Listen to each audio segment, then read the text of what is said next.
Bismillah. Baik. Ustaz, apakah wanita yang sedang haid atau berhalangan boleh masuk masjid ikut ta'lim atau belajar Al-Quran di masjid, dan apakah boleh memegang mushafnya dan membacanya? Baik. Ada dua persoalan di sini. Persoalan pertama tentang perempuan yang tengah haid masuk ke dalam masjid.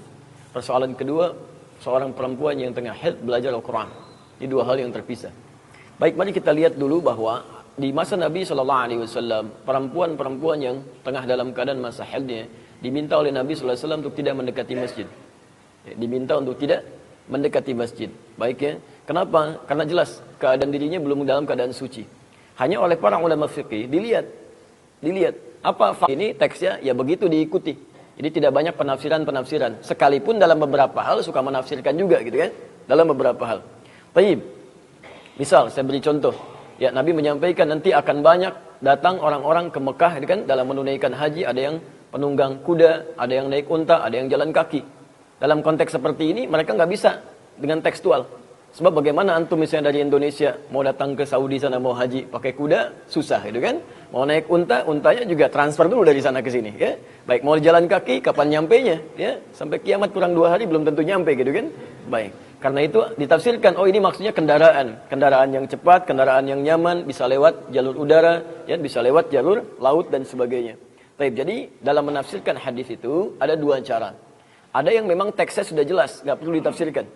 Kalau teksnya sudah jelas, maka tidak perlu kita menafsirkan ulang, sehingga dengan itu bisa berpotensi menyalahi isinya. Ada yang kedua, yang dipahami konteksnya. Jadi yang dimaksud bukan kalimatnya, tapi makna di balik kalimat itu. Yang pertama disebut dengan al-fahmul lafzi, pemahaman kepada teksnya. Yang kedua al-fahmul ma'nawi. Misal, fahmul lafzi itu gampang ya, dalam beberapa hal. Dalam sholat kebanyakan. Dalam sholat itu nggak banyak tafsiran, jelas sekali. Jelas, ya. Kecuali nanti hikmahnya apa. Misal, kalimat takbir kan, diucapkan dengan menggunakan Allahu Akbar. Tangan diangkat, langsung letakkan. Jelas kalimatnya, faqulu Allahu Akbar. Katakan Allahu Akbar. Antum mau tafsirkan apa lagi? Oh, maksud Allahu Akbar itu Asmaul Husna. Boleh menyebut dengan nama selain itu. Itu tafsiran kreatif namanya. Ya, yang bisa merubah isinya. Ya, bisa merubah isinya. Karena itu ketika Anda menemukan kalimat seperti ini, tidak perlu ditafsirkan lagi.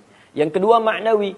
Maknawi itu yang melihat ini maksudnya di kalimatnya atau di isinya. Kapan Nabi mengucapkan? Kemana arah ucapan ini? Nah, dan umumnya kalimat-kalimat hadis itu, ya sebagian besar menggunakan makna maknawi. Tidak lafzi dia, umumnya. Karena itu antum mesti belajar ilmu balaghah di sini untuk melihat maknanya kemana arahnya. Kalau maknawi seperti apa ditafsirkannya. Nah, sekarang saya beri contoh dulu yang maknawi sebelum masuk ke makna yang tadi, pertanyaan tadi. Misal, antum pernah dengar statement begini, sebaik-baiknya orang yang menunaikan sholat fardu itu di masjid, sedangkan sholat sunnah itu di rumah, gitu kan? Ya, Nabi menyampaikan sallallahu alaihi wasallam, gitu kan? Khair an-nawafil bima makna salat-salat sunnah terbaik itu ma kanat fi buyutikum, adalah yang ditunaikan di rumah-rumah kalian. Malam takunil faraid, ya, sepanjang bukan salat-salat fardu. Nah, kadang berhenti sampai di sini, enggak diteruskan. Ya, wa baiti huna, sedangkan rumahku di sini. Kalau kalimatnya antum baca dengan menggunakan tekstual saja, sebaik-baiknya salat sunnah itu di rumah. Alhamdulillah, kecuali salat fardu, sepanjang bukan salat fardu. Baik, maka Anda akan simpulkan setiap salat sunnah, sunnah Nabi di rumah. Jelas ya? Nah, tapi Ibnu Hajar al-Asqalani melihat ini bukan lafzi, ini maknawi. Ada kalimat dan rumahku di sini, maka dicek rumahku di sini, rumah Nabi di mana? Telusuri. Oh, rumah Nabi itu di masjid. Dempet dengan masjid. Berarti diartikan kata beliau, idza kana baituhu qariban minal masjid. Jika rumahnya dekat dengan masjid. Dekat dengan masjid. Sebab rumah Nabi ada isyarat di situ, qarinah namanya dalam ilmu balaghah. Ada isyarat kalimat itu disandingkan dengan kedekatan rumah Nabi dengan masjid. Dan rumahku di sini. Kalau kalimat itu nggak ada, selesai masalahnya. Ya, berarti semua sholat sunnah bagusnya di rumah. Tapi ketika dilekatkan dengan kalimat tadi, ada isyarat dan rumahku di sini. Maksudnya cek rumah Anda sama nggak dengan rumah Nabi. Antara jaraknya ke masjid. Kalau rumah Anda misalnya, mohon maaf, ya, dekat dengan masjid, maka yang terbaik tunaikan di rumah. Supaya tempat sujudnya lebih banyak. Tapi kalau rumah Anda jauh dari masjid, jangan maksa. Saya mau kajian subuh di sini misalnya kan, Masya Allah. Mau kajian subuh di sini, tiba-tiba sholat sunnah qobliyahnya di Bekasi ya, Masya Allah. Belum nyampe ke sininya kapan, belum jadwal pesawat dan sebagainya, nggak akan nyambung. Sama antum dari metro, mau kajian ke sini, ya ke kota Bandar Lampung misalnya, antum tinggal di metro, berapa lama dari metro ke sini? Qobliyah subuhnya di sana, nyampe sininya kapan? Begitu nyampe sini ustaznya udah terbang gitu kan? Ya nggak akan nyambung. Nah, ini yang disebut dengan ma'nawi. Sekarang illat hukum bagi perempuan yang mau masuk ke masjid itu apa? Baik ulama fikih mayoritas mengatakan ini illat hukumnya ada kondisi bukan nggak boleh masuk dirinya, tapi darah dikhawatirkan menetes ke tempat yang suci.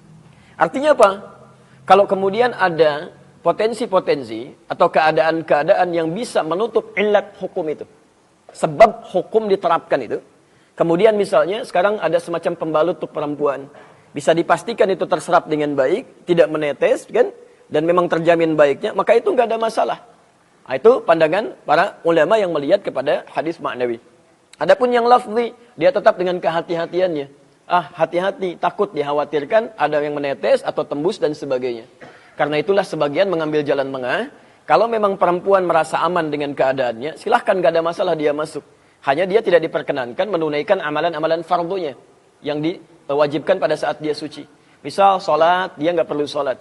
Jadi ketika dia masuk masjid misalnya, tidak perlu sholat sunat tahiyatul masjid. Dia tinggal duduk saja. Ya. Kemudian amalan-amalan selanjutnya yang saya teruskan pada jawaban kedua, membaca Quran misalnya. Ya. Baca Quran tidak diperkenankan. Bahkan di situ Imam An-Nawawi menyebutkan ijma' di situ. Dalam kitab At-Tibyan fi Adab Hamalatil Quran, jelas beliau menyampaikan di halaman 39, paragraf yang kedua, posisi paling kanan di pertengahan, kan? Beliau menyampaikan, laqad ajma'al ulama, bahwa para ulama telah berijma' ala anna al-haidha, bahwa seorang perempuan yang haid itu, awas hati-hati, dia terlarang ya untuk membacakan Al-Qur'an dalam keadaan dirinya ghairu tahirah, ya, belum suci. Tapi awas, untuk sekedar memegang mushaf dia boleh. Jadi kalau memegang mushaf enggak ada masalah. Ya, yang tidak dibenarkan itu adalah ketika membacakannya. Karena yang disebut Quran itu bacaannya. Kalau tulisannya itu disebut dengan mushaf. Dihimpun di satu jilid yang sama, disebut dengan mushaf. Jadi kalau megang enggak ada masalah. Yang jadi persoalan ketika dia bacakan. Ya. Kalau menyimak enggak ada masalah. Misal yang lain baca, dia menyimak, kemudian atau dia lihat terjemahannya, atau misalnya tajwidnya ketika dibacakan dia mendengar, kemudian dia praktekkan melalui bacaan yang lain, itu nggak ada masalah selain Quran, nggak ada persoalan di sini. Tapi kalau menyengaja baca Al-Quran, kata Imam An-Nawawi itu ijma' di situ tidak diperkenankan untuk menghormati kesucian Al-Quran, karena ketika bacaannya dibacakan itu ayat suci, sedangkan dirinya belum dalam keadaan suci. Jelas sampai sini ya. Tapi kalau megang nggak ada masalah. Saya perhatikan beberapa perempuan tuh agak unik gitu ya. Kemudian mau pegang mushaf sedang haid pakai sapu tangan gitu kan. Ngapain antum gunakan itu? Yang paling aneh, yang kirinya nggak pakai, yang kanannya pakai. Ya. Begitu dibuka, dalamnya pakai sapu tangan begini. Antum merepotkan diri sendiri gitu kan. Kalau megang nggak ada masalah di situ. Yang keliru itu ketika dibacakan. Ya, menyengaja membaca. Kalau mendengar, tidak ada persoalan. Ya, tidak ada persoalan. Dan betapa beruntungnya seorang perempuan yang dalam keadaan demikian, Masya Allah, ya, ada perempuan suci, nggak mau baca Al-Quran, nggak mau ikut ta'lim, ada yang sedang haid masih mau belajar, gitu kan? Itu menunjukkan keimanannya cukup baik dalam sisi Allah Subhanahu Wa Taala. Karena itu jaga kalau anda sudah dalam keadaan demikian, karena tidak mudah mendapatkan nikmat keimanan seperti itu. Ya. Yang kedua, saya ingin sarankan agar setiap perempuan itu dalam keadaan sucinya, dia memperbanyak amalan. Ya, karena ada hadis khusus yang terkait dengan ini di Al-Bukhari yang menyampaikan idza maridal 'abdu aw safar kutiba lahu mithla ma kana 'alaihi muqiman sahihan. Jika seseorang sedang dalam keadaan uzur, bahkan sakit atau dalam perjalanan safarnya tidak bisa menunaikan amalan rutinnya, maka pahalanya tetap diberikan secara sempurna. Ini rumus umum. Jadi kalau ada seseorang misalnya antum rajin ke masjid nih, kan pahalanya banyak tuh. Banyak sekali. Yang kalau sering ngaji di Riyadhus Shalihin itu, ya di bab pertama hadis nomor 10, posisi paling kiri sebelah bawah di riwayat Abu Hurairah. Banyak pahalanya. Ya, idza salatul rajuli fil jama'ati, ya salat seseorang yang ditunaikan berjamaah di masjid, tazidu ada salati fi baiti wa suqi. Itu lebih utama dibandingkan dengan salat yang ia tunaikan di rumahnya atau di tempat niaganya. Jadi kalau Anda salat misalnya di rumah, sementara itu dekat masjid, di rumahnya berjamaah, ada anak perempuan minta diimami misalnya, bapaknya pilih di rumah, dia enggak ke masjid. Itu ruginya luar biasa. Luar biasa. Sebab orang baru mau ke masjid aja, itu pahalanya sudah mengalahkan yang berjamaah di rumah. Anda sholat di rumah berjamaah, nggak ke masjid, itu kalah sama orang yang baru mau ke masjid. Baru mau tuh, belum nyampe masjid. Baru mau ke masjid. Bid'an wa ishrina darajah. 23 derajat lebih. 23 lebih. Satu derajatnya jangan main-main. Masjidnya aja 25 derajat. Satu kedua 500 tahun. Dua ketiga 500 tahun. Itu belum berangkat. Kemudian kalau Anda bisa wudu dulu di rumah, dzalika anna ahadahum, yang demikian itu kalau satu di antara mereka idza tawaddaa fa ahsanal wudu, bisa berwudu dulu di rumahnya sebelum dia berangkat ke masjid misalnya, ya. Kemudian dia menyempurnakan wudunya. Thumma atal masjid, kemudian dia berangkat ke masjid, maka tambah lagi pahalanya. Jadi kalau antum bisa kerjakan wudunya jangan di masjid, tempat Anda mau berangkat. Walaupun tidak salah kalau wudu di masjid, enggak apa-apa, enggak ada masalah. Tapi kalau bisa dari rumah atau tempat Anda beraktivitas seperti di kantor mau ke masjid, itu plus. Wa khutta bi kulli khutwatin yurfa'u biha darajat. Setiap Anda melangkah yang pertama diangkat derajatnya. Langkah selanjutnya, yumha biha sayyi'at, dihapuskan kesalahan-kesalahan kecilnya. Itu belum nyampe masjid. Belum nyampe. Makanya tidak sedikit orang ketika mau berangkat pada tempat kebaikan, meninggal di tengah jalan, diampuni dosanya oleh Allah Subhanahu wa taala. Ada, bahkan pernah orang bunuh 100 orang. Ya, pernah bermaksiat banyak, mabuk-mabukan, pernah berzina. Dia mau berubah. Dia mau ikut ta'lim pada tempat seorang syekh di masjid. Karena di Timur Tengah itu tempat ta'lim enggak ada, yang jarang yang di rumah-rumah, sangat jarang. Umumnya di masjid. Begitu dia mau berangkat, ya, kemudian dia bertobat kepada Allah, ya, di jalan dia berangkat, di pertengahan dia meninggal. Ya, belum nyampe ke sana sampai turun ayat di sini mengisahkan di zaman Nabi Muhammad SAW. Ya, dakhalal jannah, masuk surga dia. Ya, Quran surah ke-4 An-Nisa ayat 100, posisi paling kiri sebelah bawah. Wa may yakhruj min baitihi muhajiran ila Allah wa rasuli thumma yudrikul maut faqad waqa'a ajruhu 'ala Allah. Dan siapa, Masya Allah, yang dia berusaha untuk berubah karena Allah dan Rasulnya, dia baru keluar berangkat, belum sampai ke tujuan. Maut datang lebih cepat dari apa yang dia duga. Kemudian dia wafat misalnya. Faqad waqa'a ajruhu 'ala Allah. Pahalanya dituliskan oleh Allah Subhanahu wa taala sempurna. Sempurna, ya. Maka teman-teman sekalian, Anda bisa bayangkan kalau ada seseorang baru di jalan saja pahala dapat. Masuk masjid, wa idza dakhala al-masjid, apabila telah masuk ke dalam masjid, ini yang paling menarik. Ini yang paling menarik. Kutibat 'alaihi ma kana fis shalah. Kutibat 'alaihi ma kana fis shalah. Maka dituliskan pahala salatnya sempurna, padahal belum salat. Dituliskan. Sampai dia masuk. Sampai ketika dia mengatakan, Allahumma aftah li abwaaba rahmatik. Ya Allah, mohon bukakan pintu-pintu rahmatmu. Wal malaikatu yaqulun. Para malaikat langsung berkata, Allahumma arhamhu. Ya Allah, mohon rahmati orang ini. Allahumma ighfir lahu. Ya Allah, ampuni dosanya. Allahumma tub alaihi. Ya Allah, mohon terima taubatnya. Sampai dia sholat, sampai dia ibadah di situ. Sepanjang malam yu'dhi au yuhdith. Sepanjang dia tidak merusak amalnya dengan perbuatan tercela atau sengaja membatalkan wudunya. Semua diberikan. Nah sekarang, ada pria misalnya, yang biasa ke masjid, qadarullah sakit. Ya, kakinya sakit. Gak bisa dipaksa ke masjid. Idza maridal abdu, berlaku hadis ini.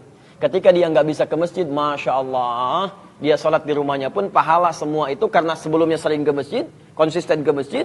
Ya, Masya Allah, walaupun dia sholat di rumahnya, pahalanya dituliskan serupa dengan ke masjid.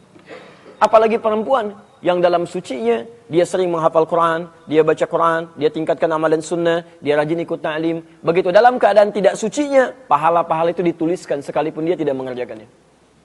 Jadi rugi kalau perempuan-perempuan dalam keadaan haidnya misalnya, maaf, ya walaupun dia mengerjakan amalan-amalan biasa, tapi saat sucinya tidak meninggalkan amalan-amalan sunnah, maka yang seperti ini banyak pahalanya. Tapi sangat rugi kalau perempuan dalam keadaan sucinya, maaf, ya tidak pernah meningkatkan amalan. Itu saat-saat masa haidnya dia kehilangan banyak pahala. Dan masa-masa itu kan terbatas. Kalau sudah monopus, sudah segalanya kembali lagi ke seperti biasa. Ya, jadi manfaatkan dengan baik dan semoga Allah memuliakan Anda. Ya. Nah, yang jalan tengah kedua, kalau dia merasa khawatir tadi kayak tembus dan sebagainya, dia bisa ambil area luar. Tidak harus masuk ke dalam, gitu kan? Dia ambil area luar, kan? Yang kemudian dia bisa menyimak dengan baik dan seterusnya. Dan semoga Allah Subhanahu wa taala memberikan pahala yang lebih.